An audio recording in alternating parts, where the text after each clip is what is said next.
내게 비추사 은혜 베푸시기를 원하며 여호와는 그 얼굴을 내게로 향하여 드사 평강 주시기를 원하노라. 아멘. 사랑의 하나님 감사합니다. 지난 1회 동안도 하나님 잘 지켜주시고 은혜 가운데 성장하게 하시니 감사합니다. 주와 함께 동행하는 그 길이 행복한 길이요 감사한 길이요 영광되어지는 길인 줄 믿습니다. 하나님 그 길에서 영원히 동참케 하여 주시고 하늘나라 저 천국까지 기쁨으로 달려가는 하나님 그 사명 완수하는 믿음의 자녀들 되게 하여 주시옵소서. 날마다 승리하며 날마다 힘내서 달려갈 수 있도록 이끌어 주시옵소서. 하나님 오늘 예배도 성령 충만으로 예배드리게 하여 주시옵소서. 이번에 말씀 살아계신 예수님 이름으로 감사드리며 기도드립니다. 아멘. 자, 우리 갈릴리에서는 찬양하도록 하겠습니다.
항상 기뻐하라. 찬양합니다.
하늘과 천지를 만드신 하나님 아버지를 내가 믿사오며 그 외아들 우리 주 예수 그리스도를 믿사오니 이는 성령으로 잉태하사 동정녀 마리아에게 나시고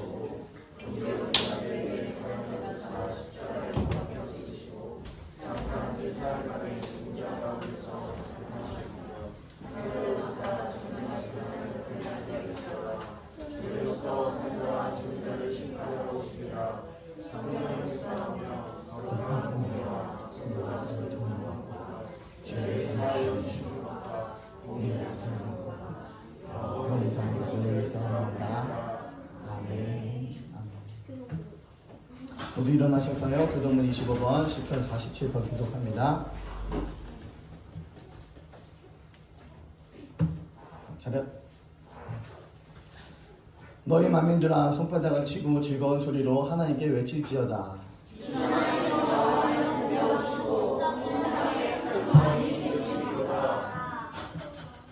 여호와께서 만민을 우리에게 나라들을 우리 발 아래에 복종하게 하시며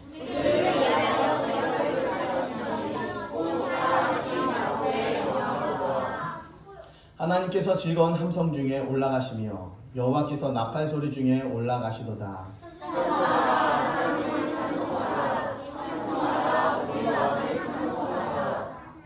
하나님은 온 땅의 왕이심이라 지혜이시로 찬송할지니로다.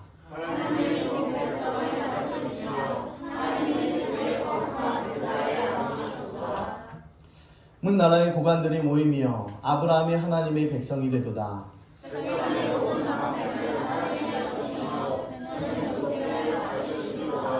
아멘. 아멘. 네, 고단히 좋다. 감사합니다.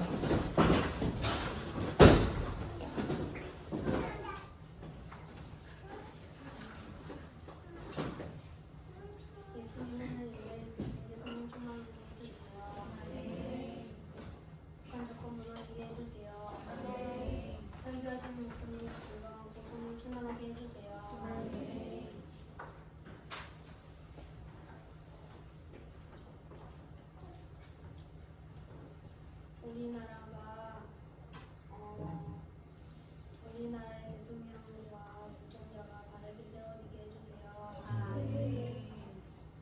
예배를 집중해서 드릴 수 있게 해주세요. 예수님 이름으로 기도드렸습니다. 아멘.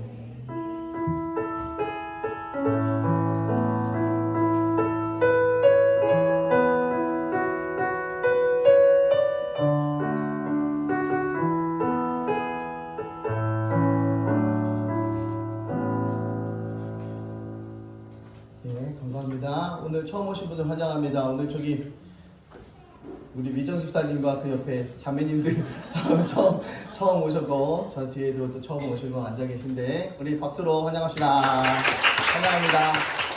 네. 반갑습니다. 자, 예배 안내 또 드립니다. 코로나가 확산이 되고 교회가 계속해서 언급되고 오늘 아침에도 문자가 오더라고요. 뭐 종교 모임 조심해라 라고 그렇게 계속해서 이야기합니다. 그래 코로나19로 인해서 당분간은 주일 오전 예배만 계속해서 드리도록 하겠습니다. 그리고 손소독 계속해서 계신다면 수시로 해주시고요. 마스크 착용 잘 해주시기 바랍니다. 잽시 영어 또 열심히 참여합시다. 알겠죠? 인증 1차까지 했는데 이제 2차, 3차 계속 해야 되니까 계속해서 준비하시기 바랍니다. 자, 저는 20일 화요일날 노예 모임이 좀 있더라고요. 긴급 임시 노예가 있어서 다녀올게요. 그리고 또 23일에는 아동센터 일로 수요일날 서울에 좀 다녀오겠습니다. 그래서 목요일날 아마 저녁에 오지 않을까 이렇게 생각을 하고 있습니다. 합창단은 7월부터 매주 금요일 6시 30분에 7월부터 모이도록 하겠습니다. 달란트 복부복은 다음 주에 있습니다. 그러니까 잘 준비해서 하도록 하겠습니다. 자, 모두 일어나셔서요. 오늘 말씀 받습니다. 자, 솔로몬은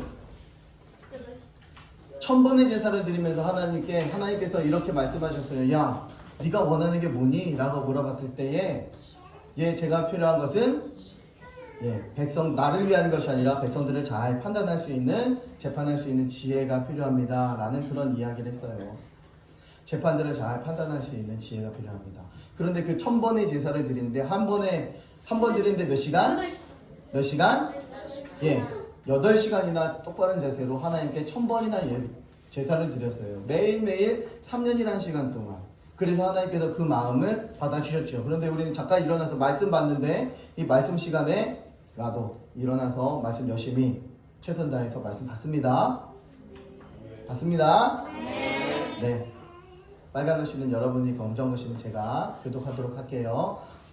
그러므로 우리가 낙심하지 아니하노니 우리 겉사람은 낡아지나 우리의 속사람은 날로 새로워지도다.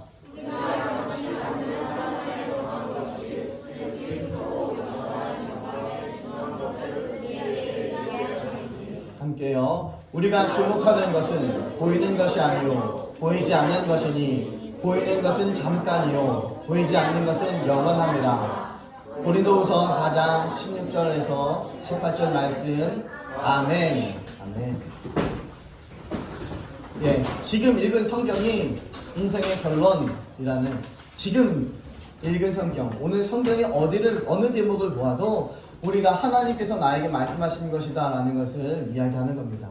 지금 읽은 성경이 인생의 결론이라는 거죠. 말하자면 성경의 모든 부분들이 우리들의 인생이 달려가야 할 그런 부분이다 라는 거예요. 미국 캘리포니아에 있는 레드우드라는 나무예요. 수령이 약 2-3천 년 됐답니다. 그리고 높이는 100m가 넘어요. 그 둘레는요 15m가 넘습니다. 이런 나무가 있어요. 그런데 이 나무를 어떻게 이렇게 크게 많이 자라나. 그리고 이 나무 한 개뿐만 아니라 옆에 보니까 수많은 나무들이, 똑같은 나무들이 빽빽하게 서 있더라고요. 이렇게 큰 나무가 어떻게 비바람을 이겨내는가, 이것을 연구했어요. 밑을 파보고 나서는 중요한 것을 알아냈습니다. 이 덩치 큰 나무는 뿌리를 깊이 받고 있고 다른 나무들과 서로 얼기설기 설켜 있었어요. 뿌리가 그까닭에 어떤 기상변화에도, 어떤 태풍에도, 토네이도에도 굳건히 버틸 수가 있었다라는 겁니다. 우리 신앙도 마찬가지입니다. 나 혼자서는 그러한 세상의 유혹과 세상의 시련을 이겨낼 수가 없어요. 그러나 교회 공동체가 함께 한다면 분명히 이겨낼 수 있고 굳게 설 수 있는 것입니다. 나 혼자서는 신앙생활을 할 수 없다라는 것을 이야기하는 거예요. 이와 같이 우리 많은 사람이 그리스도 안에서 한 몸이 되어서 서로 지체가 되느니라. 이렇게 하나님께서 우리들에게 말씀하셔요. 많은 사람이 누구 안에서? 누구 안에서? 누구 안에서? 예, 그리스도 안에서. 그리스도 안에서 한 몸이, 한 덩어리가, 한 지체가 되었다라는 것을 성경에서 말씀합니다. 한 여학생이 이사를 왔어요. 그래서 이웃교회를 갔어요. 예배를 다 마친 후에 이 여학생을 위해서 모든 관심이 있었고 환영을 해주었고 인사를 했습니다. 따뜻하게. 이 여학생이 처음에는 뭐지? 그러면서 얼떨떨해 했어요. 차츰 교회에 적응하기를 시작했습니다. 시간이 지나면서. 그리고 집에 돌아가서 어머니를 만났어요. 어머니는 얘기를 해요. 교회 어땠어? 엄마 정말 은혜롭고 좋은 교회야. 엄마 나 앞으로 그 교회 계속 다닐래. 서슴지 않고 대답합니다. 여러분 전도해보셨죠? 전도할 때 와 우리 목사님 말씀 끝내줘. 한번 와서 들어봐. 너도 나처럼 확 변할 거야. 이렇게 전도하시는 분 계십니까? 한 사람도 없습니까? 역시 제가 저의 예언인가? 한 사람도 없습니까 이게? 예, 우리는요 대부분의 학생들은요 전도할 때 우리 교회 진짜 멋있는 오빠 있어. 우리 교회 진짜 예쁜 애 있다니까? 이렇게 시작해서 교회로 이끌어오는 경우가 허다합니다. 교회에 뭔가 메리트가 있어요. 우리 교회 가면 공부 잘해. 우리 교회 가면 악기 배울 수 있어. 우리 교회 가면 영어 잘해. 뭐 이런 걸로 계속해서 이야기를 하는 거죠. 그렇게 전도를 해요. 그것도 분위기 좋은 교회나 그렇게 이야기합니다. 분위기가 침침한 교회는 절대 어디 나가서 교회 얘기 안 해요. 교회 할 수가 없어요. 분위기가 침침하니까 누구를 전도해서 데리고 올 마음도 안 드는 거죠. 그래서 챙교가 넘쳐야 성장도 하게끔 되어져 있는 겁니다. 초대교회가 그 대표적인 예인 거예요. 서로가 서로를 아끼면서 섬기면서 사랑하면서 돌보면서 그렇게 성장했던 그 초대교회, 우리가 잘 알고 있는 이 친교, 팔로십, 이게 너무나 중요해요. 또 교회 안에서는요 기적, 미라클이라는 것이 있더라고요. 세상에 기적을 싫어하는 사람은 한 명도 없어요. 그래서 기적 그러면 자다가도 벌떡 일어납니다. 그 사람이 일어난 게 기적인 거예요. 일어난 게 기적입니다. 1억 원짜리 복권이 당첨돼도 기적이 일어났다고 이야기를 합니다. 그런데 간단한 수학 문제를 딱 보면서 우리 유주에게 딱 보면서 루트를 풀어보면 그것도 기적이다 라고 이야기를 해요. 그게 뭐예요? 이렇게 이야기하는데 아직 안 배웠으니까요. 그렇게 이야기하는 것은 이것은 기적은 큰 일만을 기적이라고 이야기하지 않더라고요.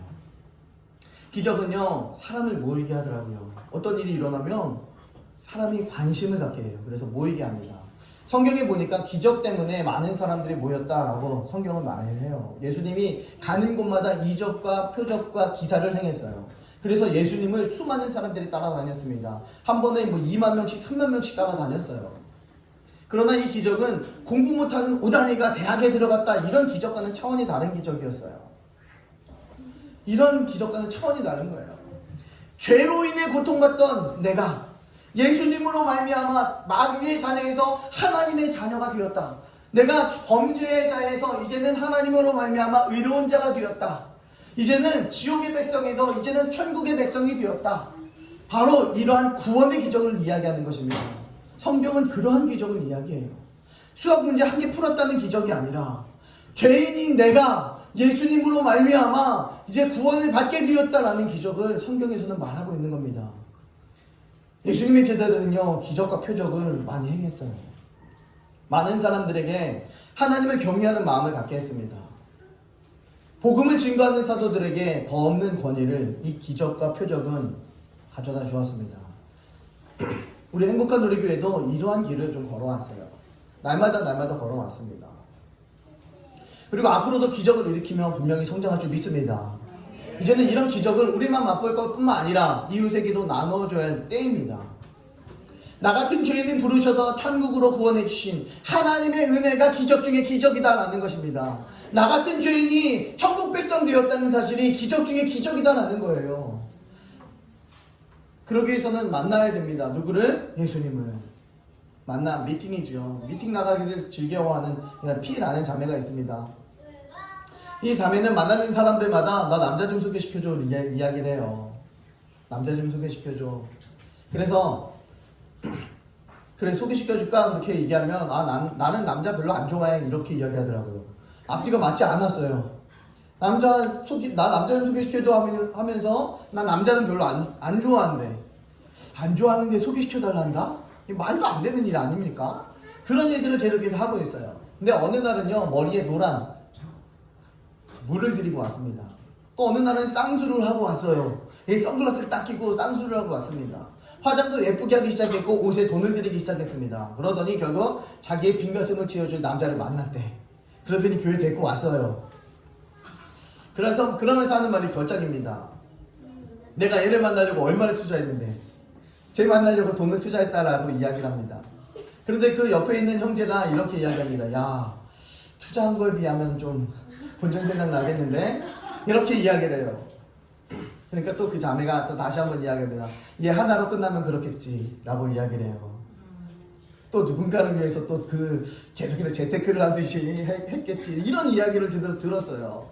야 정말 대단하다라는 생각을 가질 수밖에 없었어요. 미팅은요 남녀가 만나면 그 자체로 그냥 80%는 재미가 있어요. 폭탄이네 아니네 성격이 좋네 안 좋네 이런 거는 나머지 20%에 해당합니다. 그냥 이성 간이 만나면 얼마나 신나고 재밌는지 몰라요.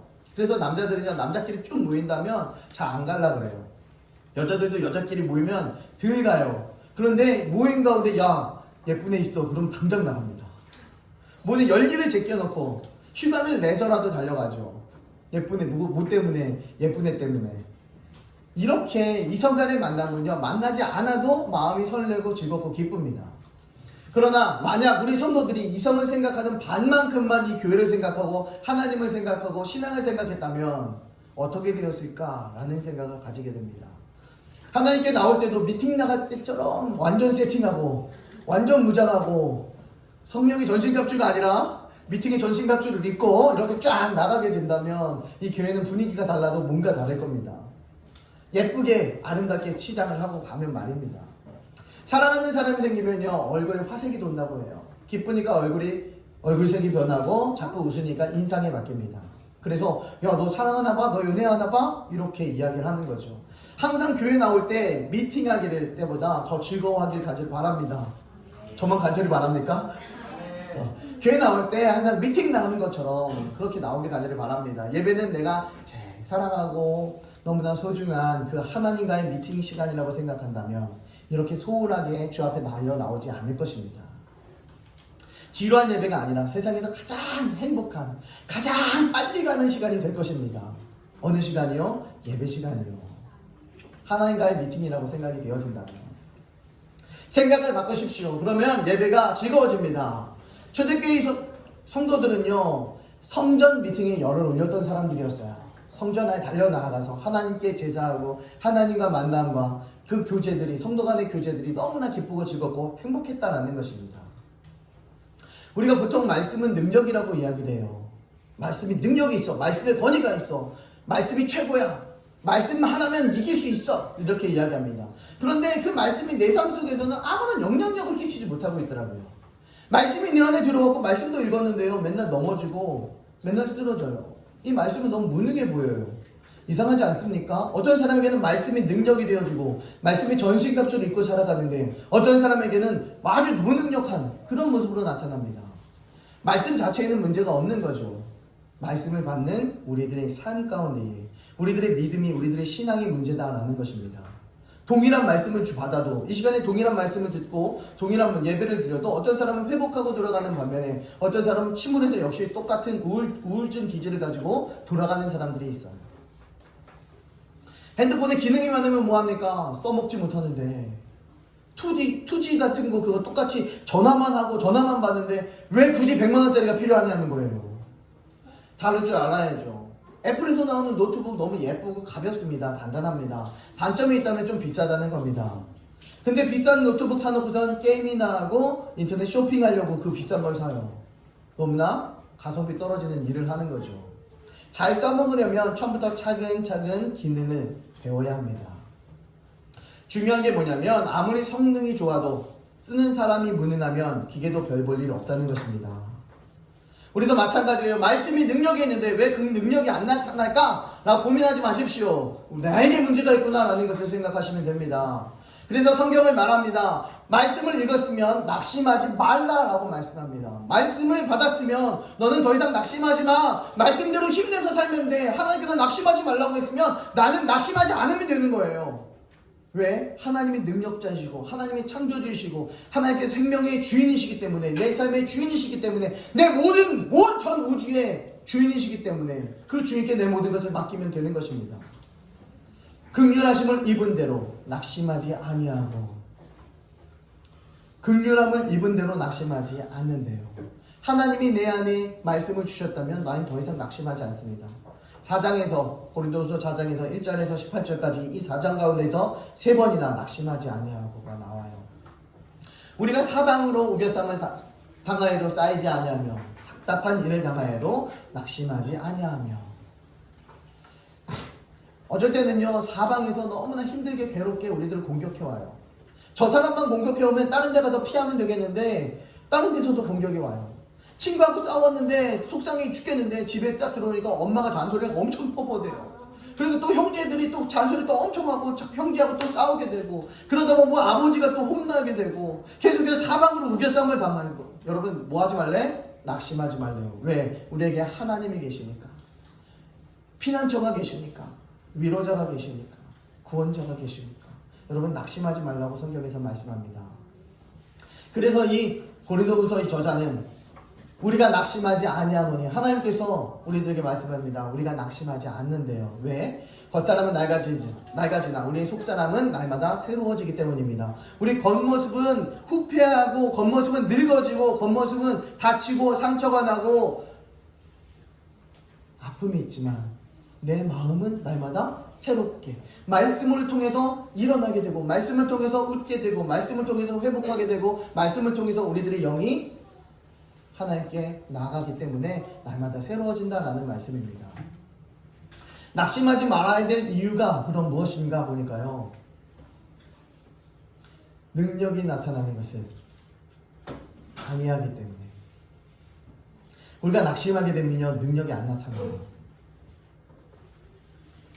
낙심하게 되고 힘들면요 능력이 나타나지 않습니다. 하나님 말씀이 죽어져요. 하지만 낙심하지 않으면요 복음의 능력이 나타나게 되어져 있는 것입니다. 낙심이란 무엇인가 보니까요, 자기 생각대로 되지 않아서 하나님께 두었던 소망을 중단해 버리는 거예요. 낙심이라는 것은 하나님에게 소망을 두고 있다가 안 되나 보다 그러고 포기해 버리는 거예요. 그러면서 그것을 끊어내 버리는 거죠. 낙심에서 제일 중요한 현상은요, 중단한다라는 것입니다. 무엇을 중단하나 보니까 소망하기를 중단하고, 움직이기를 중단하고, 역사하기를 중단하고, 헌신하기를 중단하고, 사명 완수하는 것을 중단해 버리는 것입니다. 낙심이 왜 무서운가 보니까요, 움직이지 못하게 해요. 남자고 여자고 헤어지니까요, 저는 헤어져 본 경험이 없어서 그런 경험이 없어서 다른 사람들 보니까, 남자들 보니까 다들 멈춰 있더라고요. 친구들 보니까 다 멈춰 있어요. 맨날 뭐 있으면 남자들은 맨날 술 먹어. 하루 이틀 사흘 일주일 먹고 한 달 먹고 계속해서 페인이 됩니다. 그런데요, 반대로 여자들은요, 헤어지고 나면 예쁘게 자기 옷도 사고요, 다이어트도 하고요, 더 예뻐져. 반대의 모습이 좀 나타나더라고요. 그러니까 처음에는 다들 속상해서 어려워하고 힘들어하고 무너지는 그런 모습이 있어요. 그러나 여자들이 지혜로워요. 빨리 털고 일어나더라고요. 다 더 예뻐지더라고요. 그래서 나중에 저놈 나 찾지, 저놈 헤어졌지, 나중에 후회하게 만들 거야. 여자들은 이래요. 근데 남자들은 지 혼자 무너지고 있어요. 깊은 지하로 들어가고 있어요. 이게 남자들의 특성이죠. 낙심이 왜 무서운가 보니까요, 움직이지 못하게 만들기 때문에 낙심이 무서운 겁니다. 완전히 낙심한 사람은요, 밥도 못 먹어요. 꼼짝도 하지 못합니다. 직장도 중요하지 않아요. 세상 어떤 것도 중요하지 않더라고요. 낙심이 그만큼 무섭습니다. 마귀가 낙심이라는 화살을 가슴에 꽂아버리면 모든 것이 멈춰질 수밖에 없어요. 그래서 갈라디아 6장 9절은 이렇게 말합니다. 우리가 선을 행하되 낙심하지 말지니. 낙심하지 말래요. 뭐 어떤 일을 행하더라도 낙심하지 말래요. 낙심하면 어떻게 되기 때문에? 중단하게 때문에. 그래서 중단하게 되다 보니까 낙심하면 피곤해지니까 낙심하지 말래요.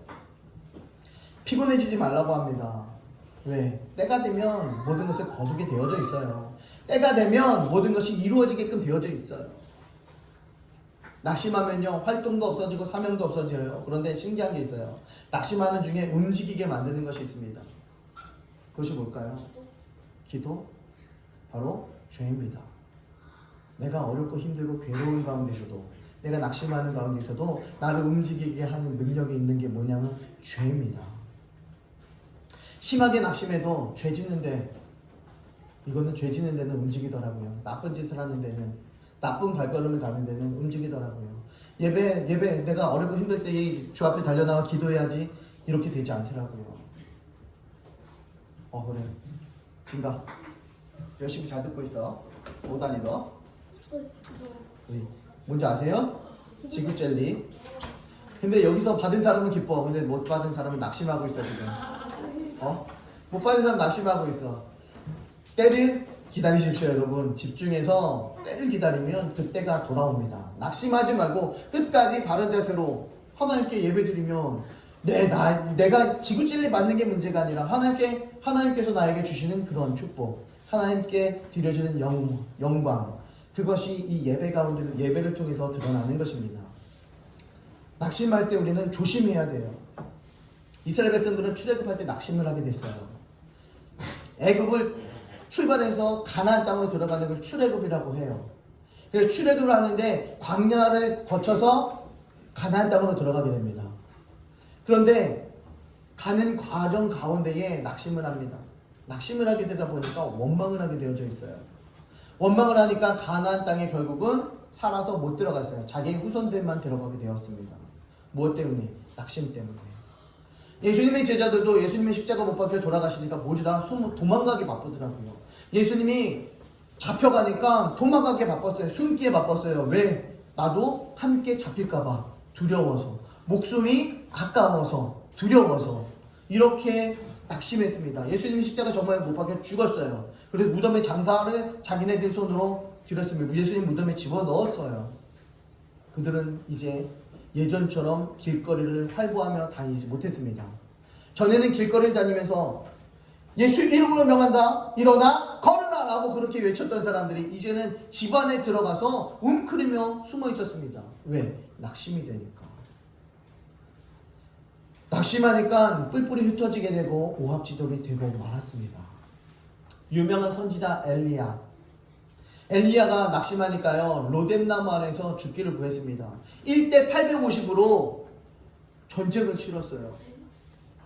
1대 850의 전쟁을 치렀다가 승리를 했습니다. 그 이후에요. 그 이후인데도 불구하고 하나님이 분명히 승리하게 해준 것 확실하게 믿었는데도 불구하고 낙심을 하더라고요. 로뎀나무 안에서 하나님 차라리 저를 죽여주십시오. 이런 고백을 해요. 낙심을 하는 겁니다. 전쟁이 승리하자마자. 용맹한 장수도 낙심 앞에서는 별 수 없더라고요. 낙심 앞에서는 아무것도 아니더라고요. 복음이 왜 이렇게 힘이 없어지나 보게 됩니다. 우리들에게 복음이 들어왔는데 난 왜 맨날 힘들고 나 맨날 괴롭고 나 왜 이렇게 아프지? 마귀가 우리들 가운데에 낙심이라는 것을 자꾸만 부어주기 때문에 그렇습니다. 교회에 대해서도 낙심하게 만들고 부정적이게 만들고 예배 절대 안 나오게 만들고 그렇습니다. 이게 모두 다 낙심입니다. 어렵고 힘든 마음을 자꾸만 사단들이 막 공격을 해와요. 그런데 남을 보면요, 보이는데 꼭 남 잘 되는 것만 봐요. 배만 아픕니다. 그래서 나만 내려 죽겠는데 이상하게 쌍쌍만 다녀. 나 솔로인데 혼자 쌍쌍만 붙어 다녀. 가만히 서 있는데 길거리 가만히 서 있는데 어떤 사람이 길거리 지나가 툭 치고 갑니다. 그러면서 날 째려보고 가요. 저 사람은 노력도 안 되는데 잘 되는 것 같아요. 낙심하고 또 낙심합니다. 교회 와서도 은혜로운 소리는 안 들리고 꼭 지나가다가 야, 너 나이보다 더 들어 보여. 너 늙어 보여. 이런 얘기죠. 이런 얘기에 의기소침해집니다. 자꾸만 낙심하게 되는 거죠. 이런 소리에 왜 낙심을 하나? 낙심하지 않는 비결이 있습니다. 바로 기도하는 것입니다. 항상 기도하고 낭망치 말아야 될 것을. 기도하는 자는요, 낭망치 않게 된답니다. 기도하는 자는 하나님에게 소원을 두게 됩니다. 기도하는 자는 자기가 원하는 것, 자기가 필요한 것, 자기의 소원, 자기의 소망, 자기가 생각했던 것들을 다 하나님 앞에 고백을 해요. 1차는요, 내가 내 입으로 어렵고 힘든 것들을 다 얘기하면 마음이 시원해져요. 그래서 정신과 의사는 뭐합니까? 그냥 앉아서 들어줘. 면허 가지고 들어줘. 돈 받으면서 들어줘요. 비싼 돈 받고 들어주기만 합니다. 그러면서 그리고 돌아가면서 뭐합니까? 의사 선생님한테 선생님 감사합니다 라는 이야기를 해요. 얘기는 자기 혼자 다 해놓고 선생님 듣기만 했는데 감사하다고 이야기하더라고요. 왜? 들어주는 사람이 있으니까. 들어주기만 하고 자기가 고백만 해도 자기가 1차는 힐링이 되더라고요. 마음이 시원해집니다. 그런데 이것뿐만 아니라 우리가 입술로 이야기하면서 내가 가지고 있었던 원망과 내가 가지고 있었던 아픈 것들, 쓴뿌리들, 괴로웠던 것들, 내가 원하는 것들을 다 알게 되고 정리하게 돼요. 뭐하니까? 기도하게 되니까. 그래서 이제 어떤 방향으로 뚫고 갈지를 알게 됩니다. 그리고 하나님께 기도했으니 하나님께서 거기에 도와주셔요. 인도해 주셔요. 그러니 기도가 낭망을 이겨낼 수 있는 가장 큰 힘입니다. 그러니 기도하는 거죠. 항상 기도하고 낭망하지 말아야 된다 성경은 말씀합니다. 낙심하지 않으려면 뭐 하라고요? 뭐 하라고요? 기도. 우리가 낙심하는 이유는 기도하지 않기 때문에 그렇습니다. 예레미야가 낙심하다가 뭐라고 이야기합니까? 애가는 예레미야서도 있고 예레미야 애가서가 있어요. 가슴이 아픈 노래예요. 가슴 아픈 노래. 예레미야 애가. 3장 18절에 보면 유명한 구절이 있어요. 그런데 유명한 구절이지만 여러분들은 잘 모를 수가 있습니다. 왜? 성경 안 읽으니까. 유명한 구절이지만 여러분 모를 수 있어요. 성경 안 읽으니까. 자, 오늘은 이제 읽어봅시다. 함께 읽어보면 시작. 스스로 이르기를 나의 힘과 여호와께 대한 내 소망이 끊어졌다 하였으나 내 고초와 재난 곧 습과 담즙을 기억하소서. 내 마음이 그것을 기억하고 내가 낙심이 되오나 이것을 내가 내 마음에 담아두었더니 그것이 오히려 나의 소망이 되었사오니 여호와의 인자와 긍휼이 무궁하심으로 우리가 진멸되지 아니함이니이다. 예레미야가 3장 18절 말씀. 아멘. 아멘. 내가 낙심이 된대요. 그러나 여호와의 인자와 긍휼이 무궁하심을 통해서 우리가 진멸되지 않음을 이제는 배우고 깨달았습니다. 낙심이 되지만 우리에게 누가 있다고요? 여호와 하나님이 계시다고요. 누가 있다고요? 여호와 하나님이 계시다고요. 그것 때문에 낙심하지 않는 것입니다. 낙심할 때 뭐 합니까? 주님 바라보고 소망을 품습니다. 낙심의 마음에 예수님을 채우라는 거예요. 마음이 공허하고 비었다면 그 공간에 예수님을 채우면 그 낙심은 사라진다는 것입니다. 마음이 비어있으면 무엇이든지 채우게 되어져 있어요. 배가 고프면 무엇이든지 먹습니다. 마음이 아프면 누구든지 만나서 이야기를 하려고 하고 괴롭습니다. 낙심으로 채우지 말고 말씀으로 채우는 성도가 되길 주님의 이름으로 축원합니다. 낙심하는 인생은 살아있는 것이 아닙니다. 젊었다고요? 여러분 잘난 척할 필요가 없더라고요. 아무리 젊었어도 낙심하면 노인이 되는 거예요. 어떤 남자 만나야 하나? 여러분 어떤 남자 만나야 됩니까? 낙심하지 않는 남자. 어떤 여자 만나야 됩니까? 낙심하지 않는 여자. 밤낮 낙심하는 사람과 어떻게 함께 지낼 수 있어요? 낙심 버리고 소망 있는 사람이 되길 가지를 바랍니다. 내가 먼저 낙심 버리고 소망 있는 사람이 돼야 우리 주변에서도 날 보면서 소망을 가지게 돼요. 낙심을 버리게 됩니다. 밤낮 우울증로 살아갑니까? 기질이 우울증입니까? 주님 앞에 나아가면 우울증도 펄쩍펄쩍 뜁니다. 주님 앞에 나아가기만 하면. 주님 앞에 나아가면 우울증도 개그맨이 돼요. 얼마나 기쁘고 즐겁고 행복한지. 세상에서 가장 불행한 사람이 저인 것 같았어요. 저는. 야, 나 왜 이렇게 힘들지? 난 왜 이렇게 가난하지? 난 괴롭지? 왜 우리 아버지는 왜 개척을 하셨지? 왜 우리 아버지는 왜 이런 길을 가셨지? 그런 생각을 하며 살았었던 사람이었어요. 그러면서 아버지가 야 신학해라 그럴 때 제가 뭘 합니까? 저 미쳤습니까? 이렇게 힘든 길 저는 안 가겠습니다 라는 이야기를 했어요. 근데 아버지가 난 미쳤습니까? 라고 이야기하는데 아버지는 야 이것처럼 편하고 좋은 길이 없다 라는 이 말씀하셨어요. 그때는 아버지가 어떤 줄 알았어요? 미친 줄 알았어요. 그런데 지금 보면 미치지 않고 정상이더라고요. 제 바라보는 시각이 잘못되었더라고요. 제 안에 낙심이 있었고 제 안에 불행이 있었고 제 안에 침체기가 있었더라고요. 그러나 그것을 다 털어버리고 주님 앞에 달려나아가고 모든 것을 털어놓았을 때에는 이제는 기쁘고 즐겁고 행복한 일이었습니다.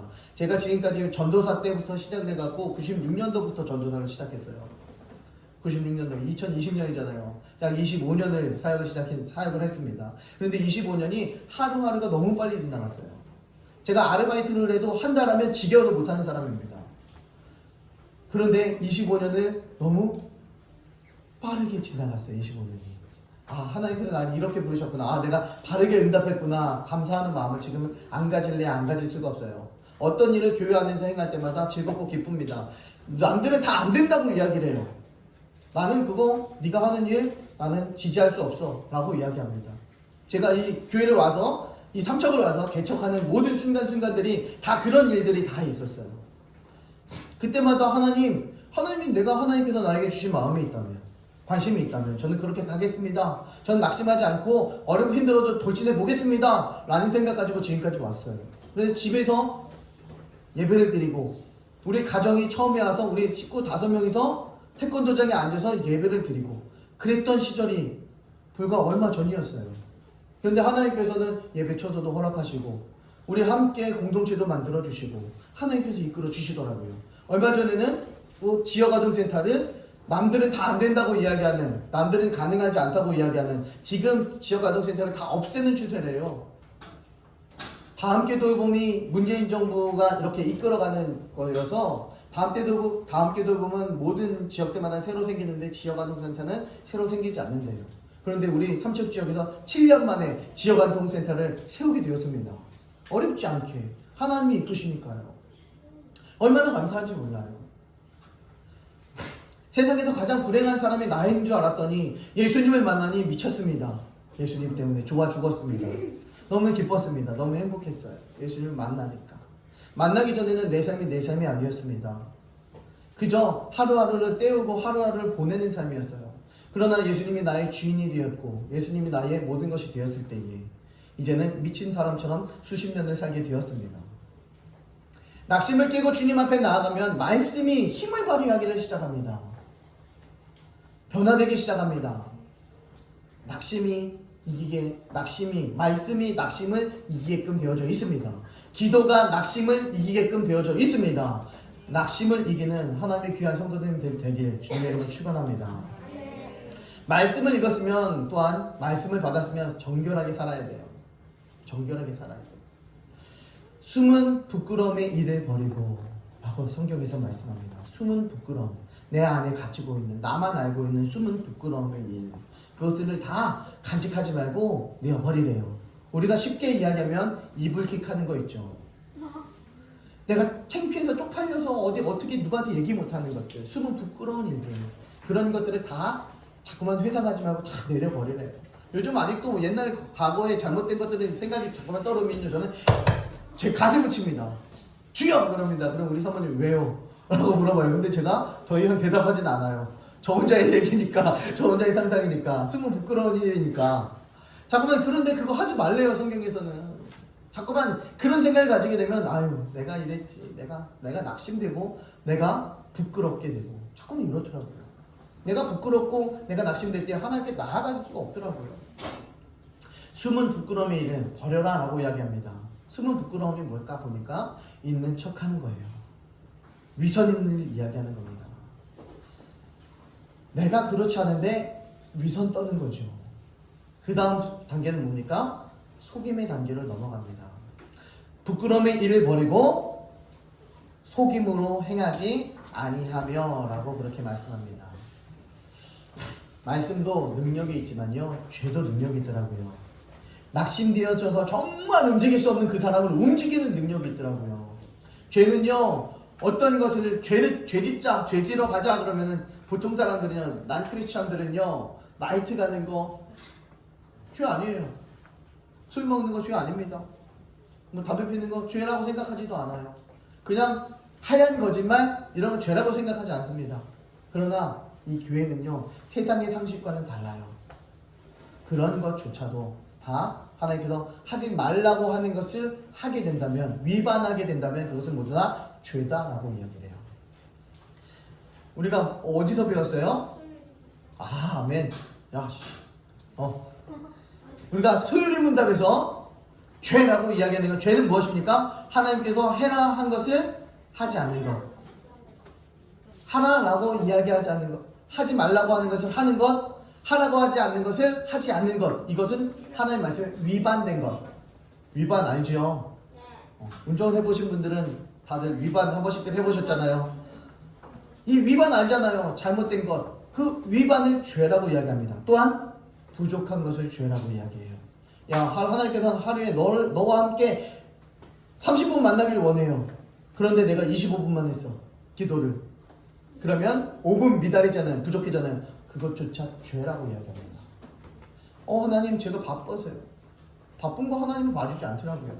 사람은 봐줄 수 있어요. 그래 바쁘니까요. 예배 안 드릴 수도 있죠. 그래 바쁘니까 다른 데 가서 놀 수도 있죠. 바쁘니까 직장 갈 수도 있죠. 이렇게 이야기하지만 하나님께서는 그것을 허용하거나 용납지 않으신다는 것입니다. 말씀이 능력이 있지만 죄의 능력이 더 커서 자꾸만 우리는 그것을 합리적으로 합리화시킵니다. 사람이니까 라는 이야기로. 태초에 무엇입니까? 영어로 태초에 in the beginning 이죠. 그 다음에 뭐예요? God made everything.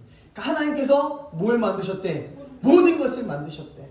하나님께서 모든 것을 만드시면 그런 능력이 있는데 그 하나님의 능력이 아니라 죄의 능력을 자꾸만 쫓아가는 거예요. 능력이 아닌 것을 자꾸만 쫓아가는 거죠. 우리가 왜 죄짓나? 왜 죄집니까? 죄를 지으면 뭔가 이룰 것 같거든요. 뭔가 얻을 것 같거든요. 죄가 무엇입니까? 보니까 사기치는 거더라고요. 사기치면 돈이 생겨요. 도둑질하면 뭔가 생겨요. 그러니까 자꾸만 죄를 짓게 됩니다. 죄는 나쁜 것이라는 선입견이 있지만 일상에서 살아가는데 힘을 주더라고요. 죄 지으러 가자 그러면 너무나 기쁘게 그래 가자 라고 외치는 게 우리들의 모습이에요. 우리에게 기쁨 주고 만족을 주는 그런 것들이 죄더라고요. 목사님이 야 50천 위험하니까 가지마. 그런데 몰래 뒤에서 가자 라고 이야기하면서 쫙 붙어서 쫙 가요. 그것도 저 뒤에서 만나서 각자 하나씩 흩어져서 다른 데 가서 만나서 가더라고요. 죄 짓는 데는 너무 빨라요. 말 안 듣는 데는 엄청 빨라요. 엄청 머리가 잘 굴러요, 우리가. 자꾸만 이렇게 되더라고요. 죄가 무섭고 슬퍼 보세요. 누가 죄 짓습니까? 죄가 너무 무서워. 죄가 너무 슬퍼. 죄가 너무 안타까워. 그럼 죄 짓을 사람 한 명도 없을 거예요. 죄는 달콤한 유혹이 있습니다. 죄가 주는 기쁨이 있어요. 그러니까 자꾸만 죄를 짓게 돼요. 마귀는 자꾸만 우리를 그렇게 유혹을 합니다. 우리에겐 두 가지 길이 있어요. 말씀이 주는 길과 죄가 주는 길이 있어요. 그런데 왜 죄가 더 많이 이기는가? 왜 죄의 길을 자꾸만 가는가? 말씀보다 죄가 더 세기 때문에 그렇습니까? 죄가 더 세서? 왜 말씀 앞에 자꾸만 무너지게 됩니까? 죄라는 심각성을 모르고 살고 있기 때문입니다. 죄가 얼마나 심각한지 모르고 사는 거예요. 그렇기 때문에 자꾸만 죄를 짓고 있는 것입니다. 죄를 짓게 되면 하나님과의 관계가 끊어져요. 하나님과의 관계가 끊어지면 어떻게 됩니까? 결국 지옥으로 갈 수밖에 없는 인생이 됩니다. 죄가 그만큼 무서운 거예요. 그런데 그것과 연관이 되어지지 않아요. 에이, 요거까지는 괜찮겠지. 누구나 그렇게 생각을 합니다. 죄가 우리를 어떻게 만듭니까? 우리들의 심령을, 우리의 심장이 아니라 우리들의 심령을 굳어버리게 만듭니다. 그래서 화인 맞았다라고 얘기해요. 화인 맞았다고 얘기해요. 우리가 간이 굳어질 때 뭐 간경화가 됩니다. 간에 시멘트를 뿌리는 것과 똑같아요. 시멘트를 뿌리면 나중에 굳잖아요. 죄가 우리들의 심령 속에 그런 것으로 찾아오게끔 되어져 있는 겁니다. 우리들을 아무것도 못하게 멈춰버리게 만듭니다. 죄가. 그래서 내가 더 이상 눈물을 잃어버려요. 도대체 예수님 때문에 언제 울어보셨습니까? 눈물이 회복되는 한 주간이 되길 가지를 바랍니다. 울어야 회복되더라고요. 울어야 마음이 시원해지더라고요. 하나님께 울어야, 하나님께 자복하고 하나님께 회개해야 내 마음이 시원해지더라고요. 우리의 변화는요, 눈물에서 시작됩니다. 자신의 죄를 애통해하면서 여러분 우시기 바랍니다. 근데 여러분, 어떤 사람은 악어의 눈물이 있어요. 악어의 눈물이 뭔가 보니까 앞에서만 우는 거야. 가짜로 거짓으로 우는 거예요. 수련회를 가면 손 들고 눈들을 막 두들겨가면서 번쩍번쩍 뛰면서 찬양하고 그러면서 기도할 때는 웁니다. 그런데 예배 끝나고 뒤돌아서면서 입에서 뭐해? 욕이 팍 나가더라고요. 악어의 눈물과 같아요. 예전의 삶과 예전의 모습과 똑같아져. 와, 어떻게 그러나? 저놈이 열심히 기도한 놈 맞나 싶을 정도로. 그래서 뭐라 그래요? 야, 님 눈물이 서럽더라 라고 이야기해요. 서러운 눈물에 지나지 않았더라라는 거예요. 감격의 눈물, 회개의 눈물이 아니라 서러운 눈물이 되어서는 안 된다는 거예요. 저도 기억이 있어요. 저도 예전에는 찬송가 한 주만 불러도요 눈물이 팍 났어요. 그 은혜 받을 때, 그 도전될 때. 근데 지금 왜 잘 안 나지? 희한하죠? 예배 자리에 나오기만 해도 문고리, 예배 시간에 교회 가는 그 발걸음 가운데에 문고리만 잡아도 감격이 있었어요. 그녀를 만나기 몇 미터 전? 예, 100m 전. 예수님 만나러 예배 드리기 한 100m 전이면 가슴이 두근두근거려야 되는데, 교회 나오려면 두근거려야 되는데 더 이상 가슴이 뛰지 않습니다. 언제 예배가 끝나나, 언제 목사님 설교를 빨리 끝낼래나.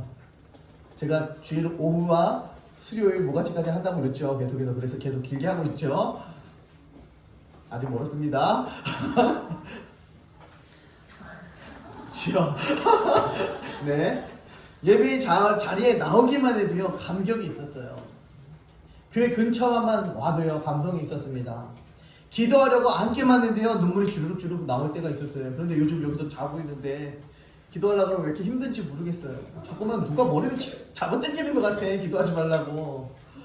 요즘 뭐 그래요. 그런데 지금은 너무 무덤덤해졌어요. 왜 그렇습니까? 죄를 받아들였기 때문이에요. 죄와 타협하고 있기 때문입니다. 세상이 상식과 타협을 하기 시작했습니다. 그러니까 죄가 영성이 무너지고 우리들의 마음이 무너지고 우리가 낙심을 하게끔 되어져 있더라는 것입니다. 범죄하면 감동이 사라집니다. 신경질이 나고 감동이 사라집니다. 찬송을 불러도 감동이 없고 말씀을 들어도 감동이 없습니다. 그것을 깨는 방법은 철저히 회개하고 주님 앞에 엎드리는 것입니다. 그럴 때 하나님 앞에 온전한 모습으로 나아갈 수 있는 거죠. 오늘 예배 마치고 집에 돌아가서요. 여러분 다 뭐 하냐면 집에 들어가자마자 거울 좀 보십시오. 내 얼굴에 사악한 기운이 도는지 아니면 은혜의 반짝반짝한 눈빛이 도는지 여러분 집에 가서 거울 보시면 확인할 수 있습니다. 회개하고 은혜 받은 얼굴인지 우리 얼굴부터 회개해야 합니다. 표정부터 회개해야 합니다. 어떤 사람을 만나더라도 기쁨과 즐거움이 넘치는 표정이 있고 저 사람 만나면 짜증나는 얼굴이죠. 딱 쳐다만 봐도 짜증나는 거야. 힘든지요.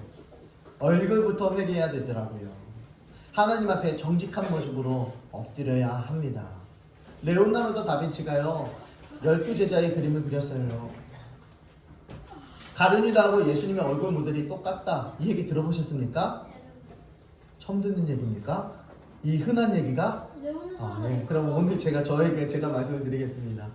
레오나르도 다빈치가요 베드로부터 시작해서 안드레, 야고보, 요한, 빌립, 바돌로메 다 그렸어요. 그런데 마지막에 가룟유다를 그리려고 하는데 가룟유다를 어떤 모습을 그릴까 그런데 자기한테 제일 악하게 굴었던 그 친구 얼굴이 딱 생각나는 거예요. 그래서 그렸습니다. 그런데 예수님의 얼굴을 그리려고 하는데 더 이상 생각이 나지 않는 거예요. 그래서 수개월간, 수년간 지나면서 그림을 그리지 못했어요. 그런데 한 수도사를 만났습니다. 그럴 때 수도사가 이야기합니다. 자네를 괴롭히는 그 친구를 용서하지 않고는 예수님의 얼굴을 그릴 수 없어 라는 이야기를 합니다. 그때에 그런가? 친구를 용서하지 못하면 예수님을 그릴 수 없나? 그럼 바로 회개했더니 바로 예수님의 얼굴을 그릴 수 있었다 라고 그렇게 이야기합니다. 자기의 굳어졌던 그 마음들이 다 녹아지고 말랑말랑 부드러워졌을 때에 그제서야 모든 것들이 다 열리고 풀려졌더라라는 것을 볼 수 있어요. 지금 우리가 누구를 미워하고 있습니까? 누구를 시기하고 있습니까? 누구를 마음속에 간직하고 계십니까? 그것을 털어버려야 내가 신앙적으로 이 삶적으로 부드러워지고 잘 되어질 수 있다는 것을 말씀하고 있는 겁니다. 친구를 용서했을 때에 마음에 열려 예수님을 그릴 수 있었습니다. 혹시 이것이 지어낸 이야기라고 할지라도 의미는 있더라고요. 똑같은 사람이 예수님의 얼굴 모델이 될 수도 있고 가룟유다의 얼굴 모델도 될 수 있습니다. 무엇 때문에? 범죄하면 그렇게 돼요. 죄를 가지고 있으면 그렇게 됩니다. 신앙생활을 하기로 작정을 했다면 결단했다면 뒤를 보지 말아야 합니다. 더 이상 뒤를 돌아보지 말아야 합니다. 세상에 미련을 두지 말아야 합니다. 예수님은 이미 그 길을 가리켜서 멸망의 길이라고 세상의 길을 멸망의 길이라고 정해 두셨습니다. 이제 우리는 멸망의 길이 아닌 소망의 길을 가기만 하면 되는 것입니다. 그 길이 생명의 길, 영생의 길, 영원한 길이다 라는 것입니다. 하나님의 길이라는 거예요. 하나님의 말씀이 능력이 없는 것이 아니라 내가 능력이 없는 겁니다. 그래서 능력이 하나님께 내 모든 것을 맡기는 것입니다. 능력 없는 내가, 능력 있는 하나님께 우리는 그 하나님을 믿는 것입니다. 세 번째, 왜 말씀이 우리 가운데 있는데 우리 삶에 능력이 없을까? 이거는 다음 주에 시간이 지나서 다음 주에 설교한 중에 제일 화난 표정을 이렇게 보게 됐습니다. 네. 말씀이 우리 가운데 있는데 왜 능력이 없을까? 한 가지입니다. 마귀가 우리의 영을 혼미하게 만들기 때문이다. 이거 기억하고 그냥 하나의 말씀으로 잘 무장되어지는 믿음의 아들까지 우리 다 됩시다. 네. 오늘 그리고 또 날마다 읽었던 그 말씀들이 지금 읽은 말씀이 내 인생의 결론이다라는 것을 생각하고 오늘 읽은 그 성경의 말씀들이 이 말씀대로 살아가야지 하는 결론이다 생각하고 이 심정으로 말씀을 읽고 달려가길 하기를 바랍니다. 성경 말씀을 읽는 자와 듣는 자와 지키는 자, 이 사람에게 복이 있다라고 성경은 말씀합니다. 성경을 읽고 듣고 성경대로 지켜 행하는 자가 무엇이 있대요? 무엇이 있대요? 무엇이 있대요? 복이 있대요. 이 말씀 붙들고 하나님 앞에 능력 있게 쓰임 받는 행복한 우리 교회 성도, 거룩한 하나님의 종들이 되길 주님의 이름으로 축원합니다. 기도합니다. 하나님 감사합니다. 하나님 말씀을 듣고 읽고 지키는 자 되게 하여 주시옵소서. 그것으로 말미암아 낙심들이 모두 다 떠나가게 하시고 하나님 영광이 드러나게 되게 하시고 구원이 선포되어지는 하나님의 귀한 복된 삶이 되게 하시고 가정 되게 하여 주시옵소서. 날마다 주님 능력 있게 쓰임받는 하나님의 거룩한 종들 다 되게 하여 주시옵소서. 이 모든 말씀 살아계신 예수님 이름으로 감사드리며 기도드립니다. 아멘. 준비하신 예물 드립니다.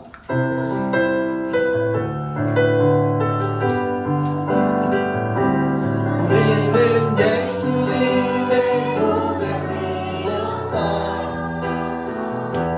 성령 안에 하나님 하늘의 가족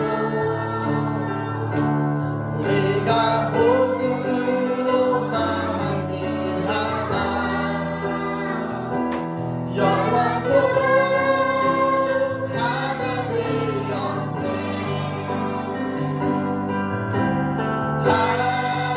함께 부사가 되고 함께 지체가 되고 함께 너의 자매가 우리들은 하늘의 가족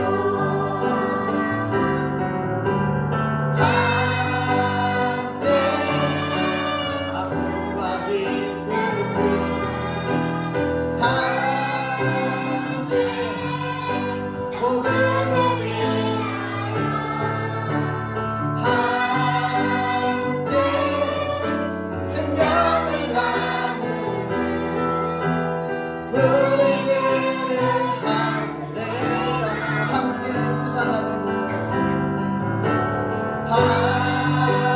함께 부사가 되고 함께 실체가 되고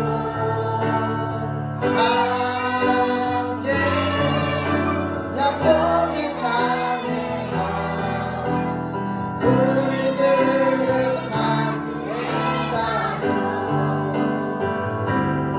아들과 기쁨을 함께 복음을 위하여 함께 세상을 나누는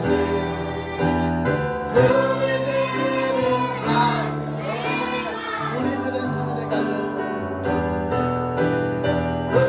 우리들은 하늘의 가족. 아멘. 기도합니다.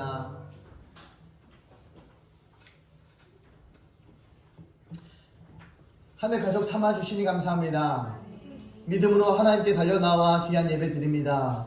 하나님 이 마음들, 모습들, 생각들 귀하게 붙잡아 주시고 하나님께 귀하게 예배드린 이 마음들, 생각들, 예배자들 하나님 아름답게 흠양하여 주시옵소서. 날마다 주와 함께 걸어가는 그 길 행복한 길 되게 하시고 기쁨의 길 되게 하시고 즐거운 길 되게 하여 주시옵소서. 주님께 달려 나올 때에 귀한 예물 드립니다. 예물 드린 손길에 하나님 복의 복을 더하여 주시고 축복하여 주시고 귀하게 부으시고 갚으시고 채워 주시옵소서. 10의 1을 드립니다. 주께서 축복하시고 아름답게 귀하게 채우시고 갚으시고 부어 주시옵소서. 감사의 기도 제목이 있어 주께 감사의 예물을 드립니다. 하나님 더 많은 감사할 수 있도록 그 삶이 풍성해지며 풍요로워지며 지경이 넓어지게 하여 주시옵소서. 귀한 구제 예물 드리며 선교 예물 드립니다. 심겨진 그 자리가 아름답게 30배, 60배, 100배 열매 맺게 하여 주시옵소서. 사람이 상상할 수 없을 만큼 하나님께서 아름답게 갚아주시고 채워주시옵소서. 주정헌금 드립니다. 드린 손길 위에 하나님 축복하시고 그 가정 위에 복의 복을 더하여 주시고 아름다운 삶으로 영위되어질 수 있도록 하나님 축복해 주시옵소서. 육신의 물질뿐만 아니라 또한 육신의 강건함도 필요합니다. 하나님 머리부터 발끝까지 기름 부어주시고 강건함으로 인도해 주셔서 눈과 코와 발과 목과 입과 손과 팔과 오장육부 가운데에 그 혈액들 가운데에 하나님 그 마음들 가운데에 하나님 위로하여 주시고 힘을 주시고 새로운 힘 허락하여 주시사 날마다 새롭게 되게 하여 주셔서 아픈 것 있다면 하나님 회복시키시고 치료하여 주셔서 예수 이름으로 명한다. 아프고 괴로운 모든 모습들은 괴멸되면 떠나갈지어다. 치료될지어다. 예수 이름으로 명한다. 모든 일들은 회복되어질지어다. 하나님 인도하시고 지키시고 세우시고 일으켜 주시옵소서. 주만 바라보며 하나님께 영광 돌리는 믿음의 아들 딸들 다 되게 하여 주시옵소서. 지금은 부활의 생명이신 우리 주 예수 그리스도의 무한하신 은혜와 그 예수님을 아낌없이 이 땅에 보내주신 아버지 하나님의 극진하신 그 사랑하심과 성령님의 감화감동 교통하심의 역사하심이 지금 오늘 읽은 말씀이 들은 말씀이 내 인생의 결론이다라는 것을 결단하며 돌아가는 하나님의 귀한 심령의 성도들 머리 위에 가정 위에 교회 위에 나라 민족 위에 이제로부터 영원 무궁토록 함께 하시기를 간절히 축원하옵나이다. 아멘.